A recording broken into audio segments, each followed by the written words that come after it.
Let's also bring in some folks with some skin in the game. President of Pacer ETFs, Sean O'Hara, is with me, and Money Map Press Chief Investment Strategist Keith Fitz-Gerald on stocks nearing this longest bull market in history. It's great to have you both here.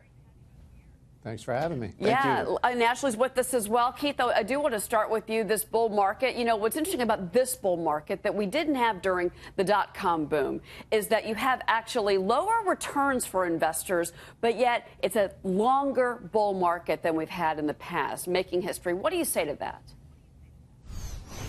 I think that's absolutely spot on. And there's two things that stand out. Number one, we have real companies and real earnings, which we did not have during the dot-com crisis. We had talking stocks and all kinds of hypothetical stuff. Here we've got real money, real profits, and confident growth. We've also got low interest rates, and we've got relative strength that is still mid-range, which tells me there's a lot of fuel. I'm looking for 3,000, 3,100 on the S&P by late fall. I think we'll get there barring some sort of headline disruption. You know, it's interesting, too, because the Fed, all these questions, Sean, about the Fed and these comments in this Reuters interview by the president, which we don't see that. Usually a president may think they're not a big fan of the Fed chair and what the Fed's interest rate moves are, but they normally don't vocalize that. So far, Fed Chairman Powell hasn't really responded. Do you think he should? I don't think he'll respond. It's not the Fed's job to manage the economy. I think it's more Trump brand building, if you will. He's been an outsider. He's been unconventional. He wants himself to be seen as somebody who's sticking up for the people, and I think this is just sort of brand building at its best. And I doubt very much that the Fed would respond to anything that the president says at this point. Well, the president certainly has made his mark when it comes to trade. It's a campaign promise. He said he was going to deal with China and NAFTA and the Europeans and the auto sector, and he's been doing all that. But, Ashley, a lot of folks worry that he's doing too much at once. Let's focus on China. You know, the fact that they've always been known to be they've been known to devalue their currency, but also it looks like, despite what the business community is telling us in these hearings with Lighthizer this week, that they plan to go ahead with more tariffs on Chinese goods. Is there concern on the floor about that this is actually going to happen? Well, if there is a little dark cloud, that would be it, Cheryl. But at this point, I still think the traders tell me, and it seems certainly investors agree as well, that ultimately this will get sorted out. It's an issue that's not going away, but sometimes you have to dig your heels in if you want to get the deal you want. And I think that's what the president is saying. In the meantime, there are companies in this country that are hurting because those tariffs start to kick in. And if that expands, it's not good for the overall economy. But so far, the numbers we've seen, as far as the productivity, as far as GDP, everything is very, very much on track. The economy is humming along. Could tariffs hurt it? Yes. Do the traders, do the markets believe that will ultimately be the outcome? I don't think so. I don't know. It seems like they are, you're right, maybe hedging their bets a little bit, Keith Fitz-Gerald, because they've got to at least make some protectionary, at least in the planning stages, about how they might adjust their portfolios if the government, and it looks like they are going to impose these tariffs on China.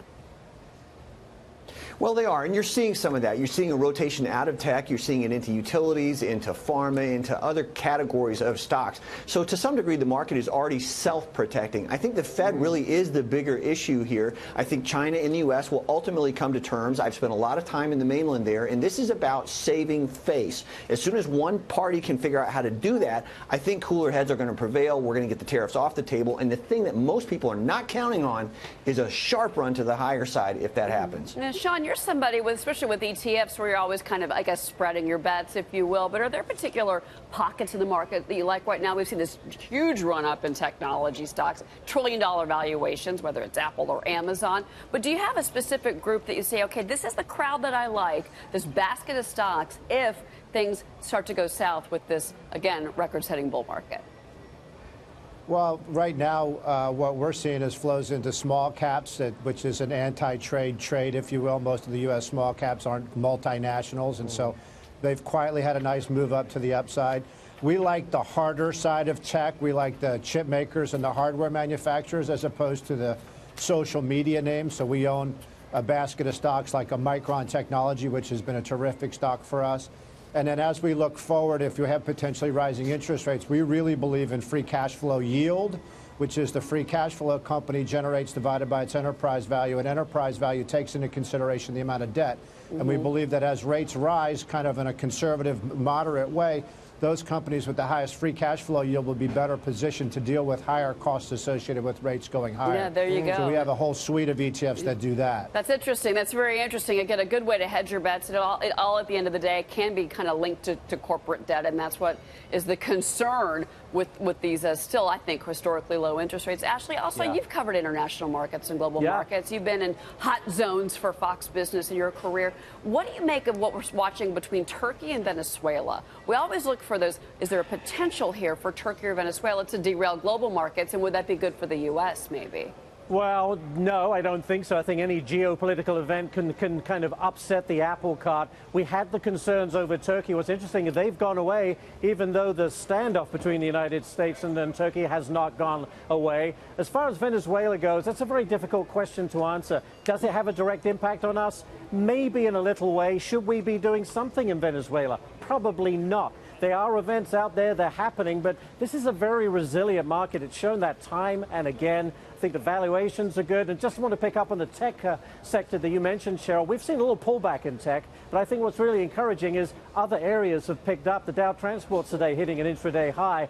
I think there's a lot of still a lot of optimism out there, but you're right. There is maybe a geopolitical event that could derail some of this, but I don't think it's going to be Turkey or Venezuela. Yeah, that's interesting, and that would be a good thing. Again, your perspective is invaluable because you've been through the Greek financial crisis. You were in Libya, for God's sakes. But you know what, Keith? Also, been a lot of places. But also, Keith, you know, at the end of the day, it is about the U.S. economy. It is about American companies. And one of the things that the president's doing, which, again, his critics will tell you is not a good plan, is he's in the middle of negotiations with so many different players and countries when maybe the real culprit is China, whether it's IP theft, whether it's forced technology transfers, whether it is the currency or maybe data we can't trust out of that country. If you were to look specifically at China right now, Keith, what would you do? What would you like to see happen? And what would the end game be for the president?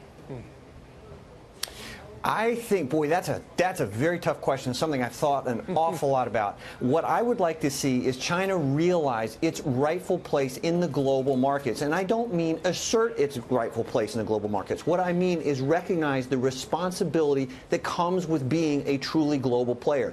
I don't think they're there yet, and that's why I think they're pushing out. That's why I think they're digging in their heels, is because they confuse the right to be there with the authority and the responsibility of being there. That, to me, would be a win for the president. I think digging in his heels, President Trump that is going to force China's hands. There's tremendous discussion inside that nation about whether or not a trade war is really what they want, or even if they can be prepared to sustain it. And it has hurt their markets. Digging in his heels is important. It has hurt their markets. The Chinese market has taken a real hit. You know, not the biggest game in town anymore.